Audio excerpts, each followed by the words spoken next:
is the question of the day on Live from the Pulpit. Does God exist?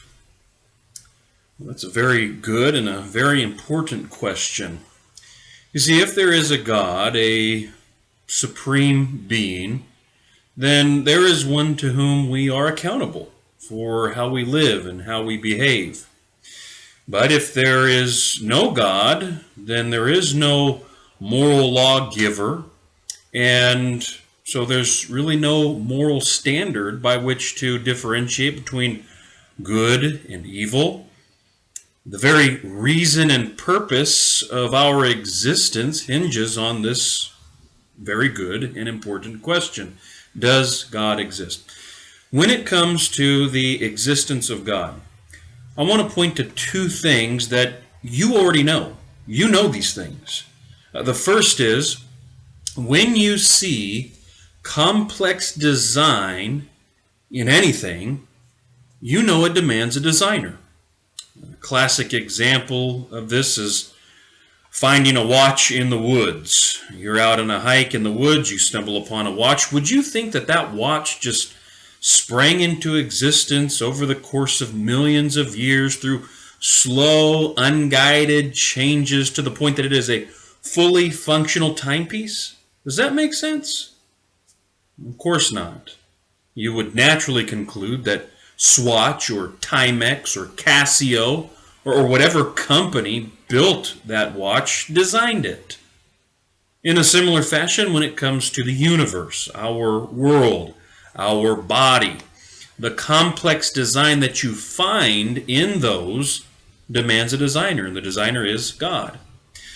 The Bible affirms from the very first verse, in the beginning, God created the heavens and the earth, Genesis 1 and verse 1. Now let me ask you, can a house build itself? Can a house build itself? Now that's ridiculous, right? And indeed, the Bible affirms that as well. Hebrews chapter 3 and verse 4. Every house is built by someone, but the builder of all things is God. Just like a watch in the woods, so the house down the street from where you live was built by someone. And so the world was crafted, created by God. Now that's the first thing you know. The second thing you know there are certain things which are right and certain things which are wrong, and those things are always right or they're always wrong. The Nazis of 1940s Germany committed crimes against humanity in their genocidal mass extinctions. Everyone knows that's wrong.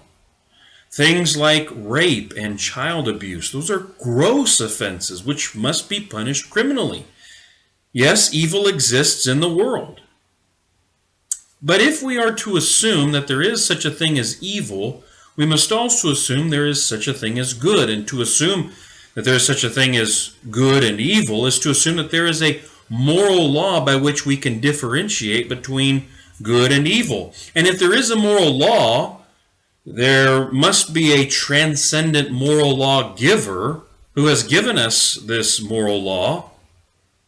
But again, if we eliminate the transcendent moral lawgiver, we eliminate the moral law, we can dispense with good and evil, and where do you end up with that? Again, that transcendent moral lawgiver we call God. The Bible affirms that people know that there is a transcendent moral law. Romans chapter 2, verses 14 through 16. For when Gentiles who do not have the law by nature do what the law requires, they are a law to themselves, even though they do not have the law.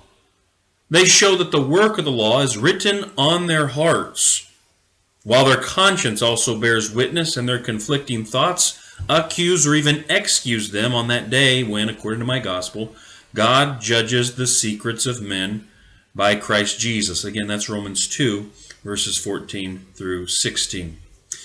Now, let me also add that sometimes people will ask, okay, well, God made the world. Well, who made God? This, though, betrays a flaw in understanding the nature of God. Historically, theologians have spoken of God as the great uncaused cause, and there's no infinite regression. The buck stops with God, so to speak. But also, since he created time, he is eternal. He stands outside of time. He is changeless. He is unaltered by time.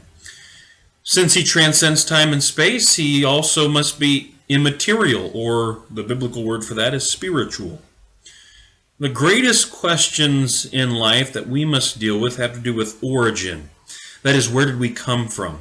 They have to do with meaning. Why are we here? They have to do with destiny. What happens when we die?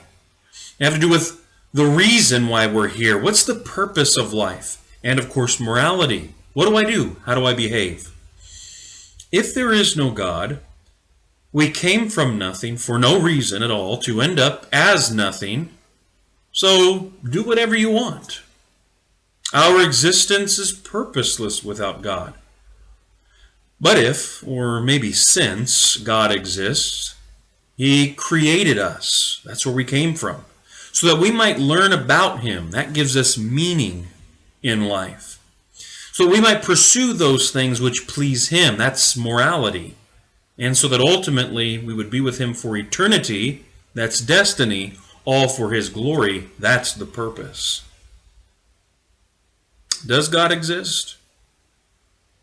I believe you know the answer to that. I'm out of time. Feel free to leave a comment down in the comment section below. Love to hear what you have to say about this.